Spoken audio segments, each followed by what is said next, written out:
नमस्कार। इस वक्त के बुलेटिन के साथ हाजिर हूं मैं अनुपम मिश्रा। प्रदेश की हर छोटी बड़ी खबरों को लेकर के मुख्यमंत्री योगी आदित्यनाथ ने आज पोषण मिशन की शुरुआत की। इस दौरान सीएम ने 40 बच्चों को भोजन कराया। खाने में सहजन वाली दाल, पराठे, लस्सी, दलिया दिया गया। कार्यक्रम के दौरान महिलाओं और बच्चों का स्वास्थ्य परीक्षण भी कराया गया।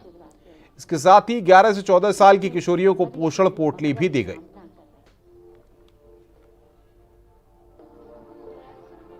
5,17,000 किशोरियों को ये उपलब्ध इस पौष्टिक आहार बनाया गया है। शहद, इनके गुड़ के लड्डू और लस्सी। कुपोषण के खिलाफ जंग गर्भवती महिला हो या फिर प्रारंभिक 2 वर्ष में नवजात शिशु की उचित देखभाल करने के लिए किए जाने वाले प्रयास, ये सब एक दूसरे से जुड़ते हैं। जिस देश का बचपन ही कमजोर हो, जिस देश का बचपन ही कुपोषण का शिकार हो, उस देश के जवानी और उस देश के आगे के भविष्य के बारे में स्वाभाविक रूप से बहुत सारे प्रश्न खड़े हो जाते हैं। और इसलिए ये लड़ाई केवल एक विभाग की नहीं, एक समन्वित प्रयास, अंतर विभागीय समन्वय के माध्यम से इस कार्यक्रम को आगे बढ़ाने का, और उस कार्यक्रम को आज हम लोग इस राष्ट्रीय पोषण माह के कार्यक्रम के शुभारंभ के साथ आगे बढ़ा रहे हैं। आगे बढ़ते हैं। पहले ही दिन से एक्शन में आए कार्यकारी सीएसआर के तिवारी रविवार को भी कार्यालय में पहुंचे। कार्यकारी मुख्य सचिव सुबह सीएम आवास पर आयोजित कार्यक्रम में भी मौजूद थे। तिवारी की कार्यशैली देख करके लापरवाह अधिकारियों में हड़कंप मच गया है। अपनी कर्मठता और काम के लिए जाने जाते हैं आर के तिवारी।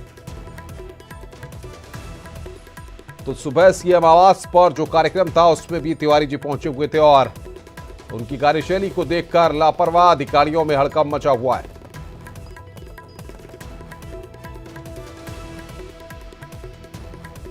बड़ी खबर इस वक्त की, पहले ही दिन से एक्शन में कार्यकारी सीएसआर के तिवारी।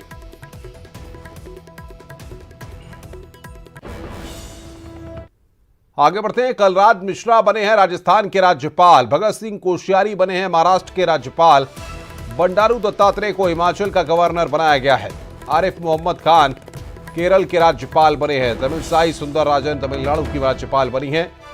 ये जानकारी इस वक्त हम आपको दे रहे हैं। कलराज मिश्रा को राज्यपाल बनाया गया है राजस्थान का। भगत सिंह कोश्यारी महाराष्ट्र के राज्यपाल बने हैं। बंडारू दत्तात्रेय को हिमाचल का गवर्नर बनाया गया है। आरिफ मोहम्मद खान केरल के राज्यपाल बने हैं।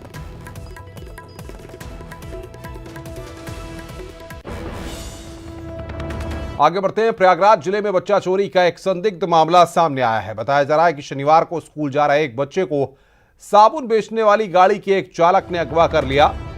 बच्चों को वह गाड़ी में लेकर भागने लगा। बच्चे के चिल्लाने पर गांव वालों ने आरोपी को पकड़ लिया और बच्चों को घर लेकर आ गए।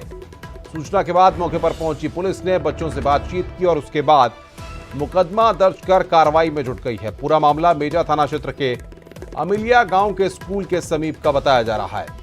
बच्चों ने बताया कि जब वे गाड़ी में चिल्ला रहे थे तो ड्राइवर ने उनके साथ मारपीट की।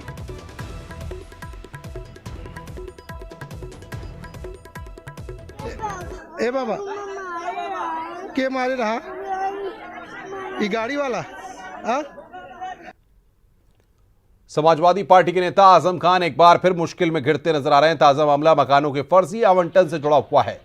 बताया जा रहा है कि 15 से 20 परिवारों ने जिलाधिकारी से शिकायत की है कि उन्होंने आवास आवंटन का फर्जी कागज लोगों को दिया। मामला कांशीराम शहरी गरीब आवास योजना से जुड़ा हुआ है। इसमें गरीबों को मकान देना था। मामले में जिलाधिकारी अंजनी कुमार सिंह ने जांच के बाद कार्रवाई के आदेश दिए हैं।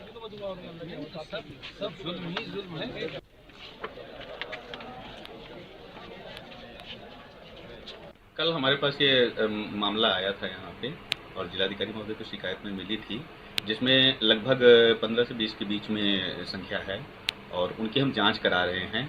उनको यहाँ से जारी LBA के सीट से जारी दिखाया गया है, जब वो रिकॉर्ड में प्राप्त नहीं हो रहे हैं। प्रथम दृष्टया जो चीज़ें मिली हुई हैं हम उनकी विस्तृत जांच करा रहे हैं। 3 दिन के अंदर उसकी पूरी जांच हमारी पूरी हो जाएगी और अगर वो फर्जी होंगे तो उनके विरुद्ध जो भी विधि सम्मत कार्रवाई है वो की जाएगी। उसमें जो भी दोषी होंगे सभी के विरुद्ध सूचना। और बातचीत करने के लिए विशाल सक्सेना हमारे संवाददाता रामपुर से हमारे साथ फोन लाइन पर जुड़ रहे हैं। विशाल, क्या कुछ इस पूरे मामले में निकलकर सामने आ रहा है?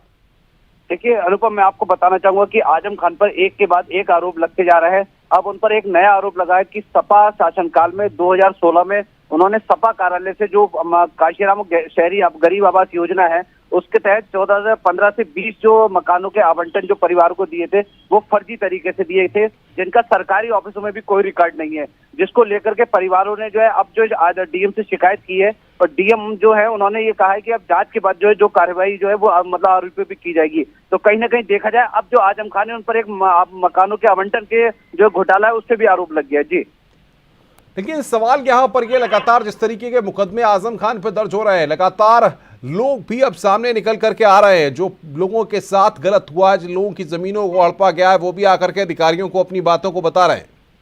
जी हाँ बिल्कुल, जिन सपा शासनकाल में जिन लोगों पर जो भी अत्याचार हुआ वो आजम खान के डर से उस समय भले ही नहीं बोले हो, लेकिन सरकार बदलने के बाद, भाजपा की सरकार आने के बाद में आजम खान के खिलाफ एक के बाद एक जो है लोगों ने मोर्चा खोल दिया है। और कभी जमीन कब्जाने का आरोप लगता है, कभी क्या कहते हैं उनके ऊपर लोगों को धमकाने का आरोप लगता है, कभी लूटपाट का आरोप लगता है और अब मकानों के आवंटन का जो है आरोप लगे हैं कि मकानों के फर्जी तरीके से आवंटन किए गए। जी बिल्कुल, बहुत बहुत शुक्रिया विशाल हमारे साथ जुड़ने के लिए और बातचीत करने के लिए।